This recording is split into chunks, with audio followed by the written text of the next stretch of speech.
Hi, I'm Magdalen Rose, and people say that I'm obsessed with the 90s. Okay, valid, this is true, but in my defense, so is everyone else right now. The 90s are very 2019. Yeah.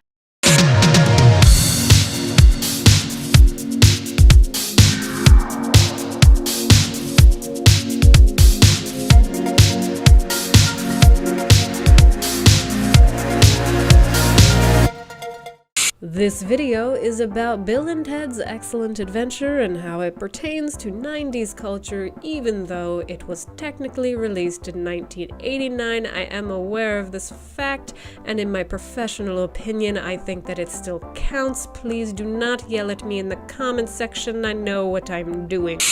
When people think of movies that defined the 90s, the list will almost always include a movie called Bill and Ted's Excellent Adventure. This was not by any means the most influential or critically acclaimed film of the time, but it still holds a place of reverence in people's hearts.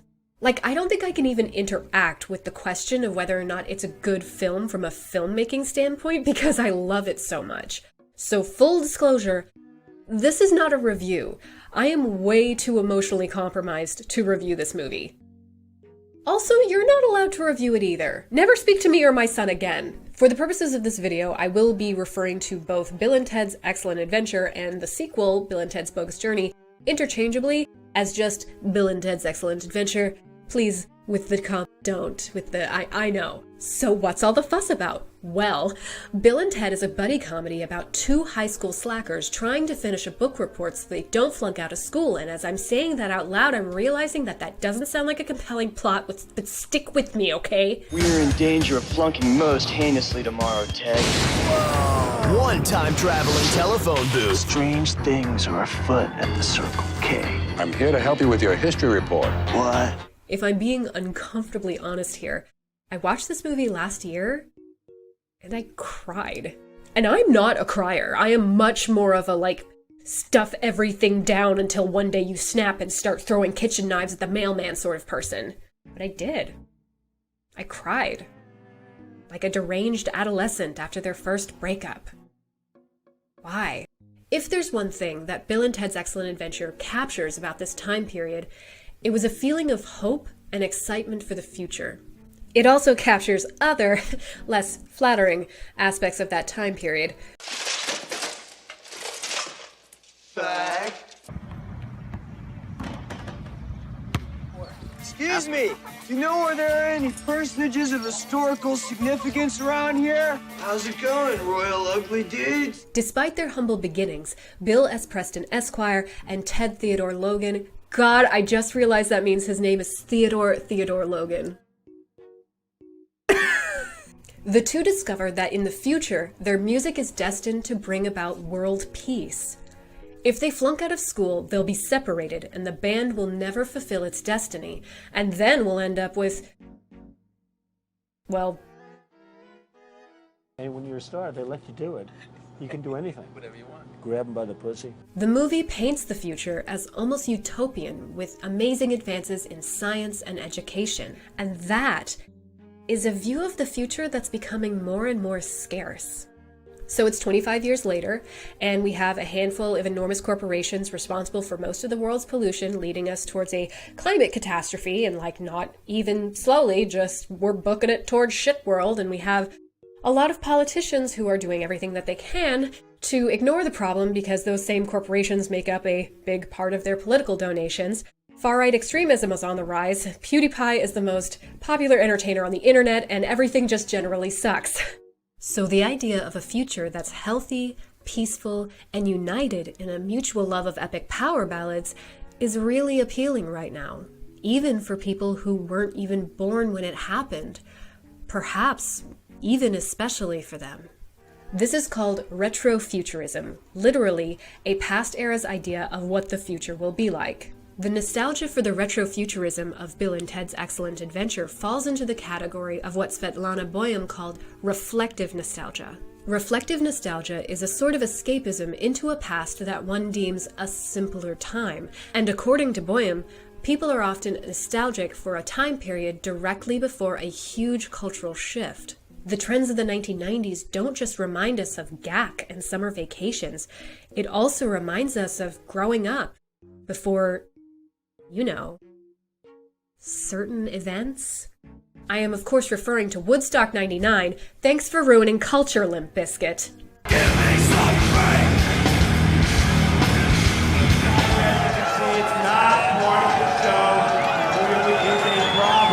Modern culture is always a bit haunted by its past. So in that way, Bill and Ted is more like Casper and less like the kid from The Grudge. That's Ken Starr. Hauntological nostalgia, y'all, like simulation theory. The 90s revival is like a simulacra of reality that creates this mythological dreamscape of hyper-reality. I'm sorry, this video is about Bill and Ted? This video is about Bill and Ted. Recently, they announced that there will be a third installment to the Bill and Ted series, Bill and Ted Face the Music. This is all very cool, and I'm excited about it, but what the heck have these two been doing for the past 25 years?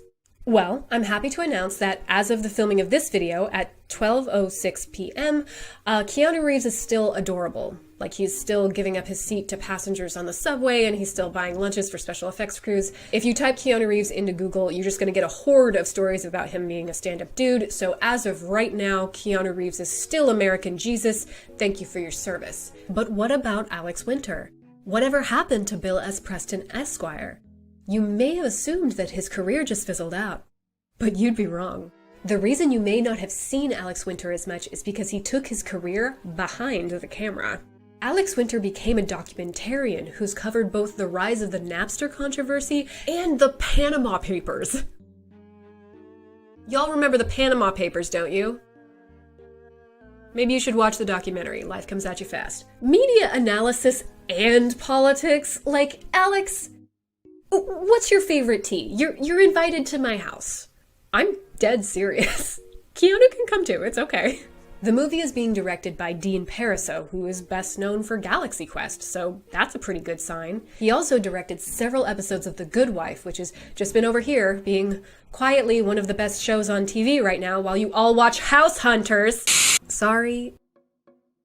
I'm sorry. It's always a little unsettling when your favorite movies get dragged back into the spotlight, but I think in this particular instance, it's a good move. It may even be, dare I say, important. But why, Maggie? Why is this so important? And are you seriously going to try and make this about capitalism? Yes, gentle viewer. Yes, I am. Media theorist Mark Fisher believed that we're becoming increasingly incapable of imagining new futures, as the bright future we imagined never arrived. In his words, the future has been cancelled. And ironically, we return to the past to relive our dreams of the future. Yeah, but that's another video. I do think he had a point, though. I mean, we haven't achieved the excellent future that we dreamed of, and a lot of people feel lost and unsure of where to go from here. But sometimes, when you're lost, the best thing to do is retrace your steps. Honestly, I don't even care if this movie is imperfect. I'm just so tired of dystopias. I need a better vision of the future. I think we all do.